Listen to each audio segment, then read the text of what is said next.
मुंबईमध्ये जो काही पाऊस झालेला आहे त्याच्यामुळे दाणादाण उडाल्याचं दिसतंय। ॲक्वा लाईन बंद पडली होती आणि यंदा पावसाचं आगमन हे बरंच लवकर झालंय, इतकं की ऐन वैशाख वणव्यातच कोसळधारा बरसल्या। पण पावसाच्या या सरप्राईज व्हिजिटमुळे मुंबईची दाणादाण उडाली। रस्ते वाहतूक, रेल्वे वाहतूक पुरती कोलमडली आणि मुंबईला ब्रेक लागला। पहिल्याच पावसानं मुंबईला कसं वेठीस धरलं आणि प्रशासनाची पोलखोल केली ते बघूयात। पहिल्याच पावसात मुंबईची दाणादाण।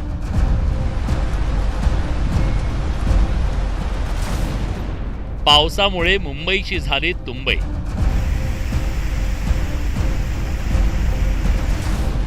मुसळधारेनं मुंबईकर बेहात।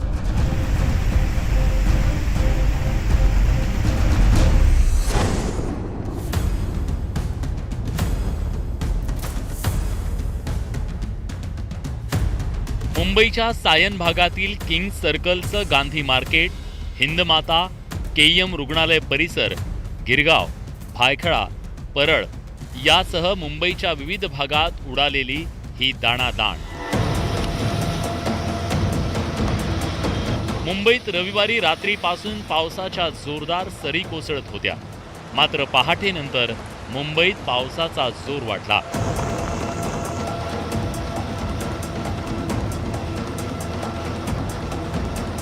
सकाळच्या सुमारास झालेल्या मुसळधार पावसानं मुंबईतल्या अनेक भागात पावसाचं पाणी साचू लागलं, तर सायनच्या गांधी मार्केट परिसराला अक्षरशः तळ्याचं स्वरूप आलं होतं। LVS रोडला कनेक्ट करणारा रूट आहे आणि इकडे माझ्या मागे आणि पुढे आपण बघू शकताय कसं जे मोठे व्हेकल्स आहे, बसेस इन्क्लुडिंग, ते आता हे स्टँडर्ड झाले आहे, कारण की इकडे जे आहे वॉटर लॉगिंगची परिस्थिती निर्माण झाली आहे। असंच सिमिलरली सायन, हिंदमाता या परिसरात पण वॉटर लॉगिंग होत आहे। सकाळी IMDने इकडे येलो अलर्ट डिक्लेअर केला होता, पण हे इंटेन्स स्पेल्स ऑफ रेन्स म्हणून आता रेड अलर्ट डिक्लेअर केला आहे आणि त्याचं कारण आपण बघू शकता की काय परिस्थिती निर्माण झाली आहे। पावसाळ्यात हिंदमाता परिसरात पाणी साचणार नाही असा दावा वारंवार पालिकेकडून केला जातो, मात्र पालिकेचा हा दावा पहिल्याच पावसात वाहून गेला। हिंदमाता परिसरात पहिल्याच पावसात पाणी साचलं। या पावसाच्या पाण्यातून वाट काढताना नागरिकांना प्रचंड मनस्ताप सहन करावा लागला, तर वाहनांची गती मंदावली।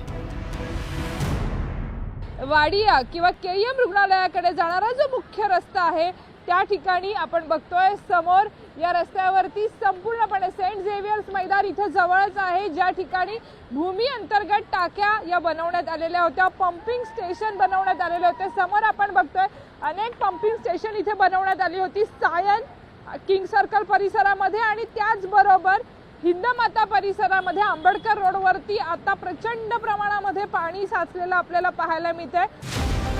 फक्त सायनमधील आणि हिंदमाताच नाही, तर मुंबईतील विविध भागांना पहिल्याच पावसाचा जोरदार तडाखा बसला।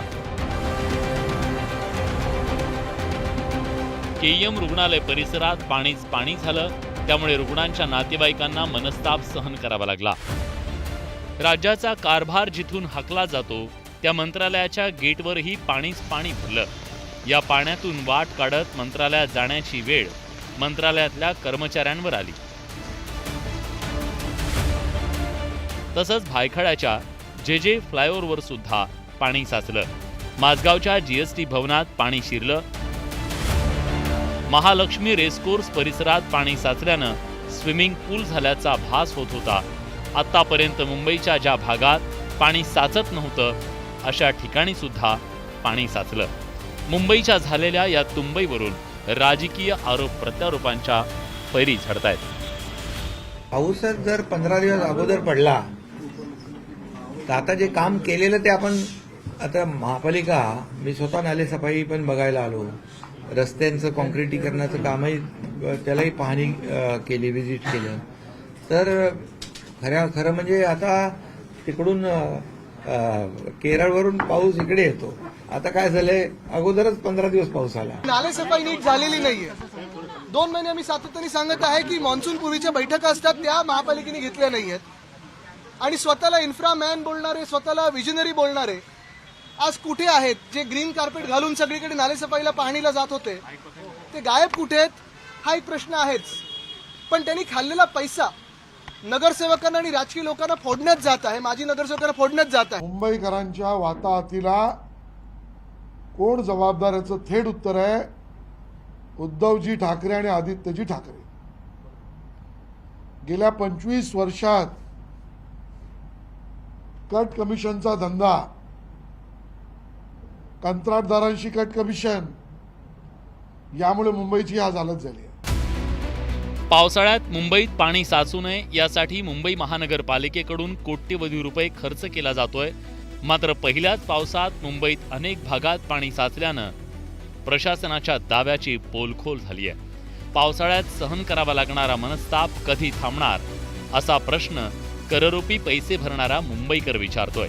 Bureau report, news 18 Lokmat, Mumbai.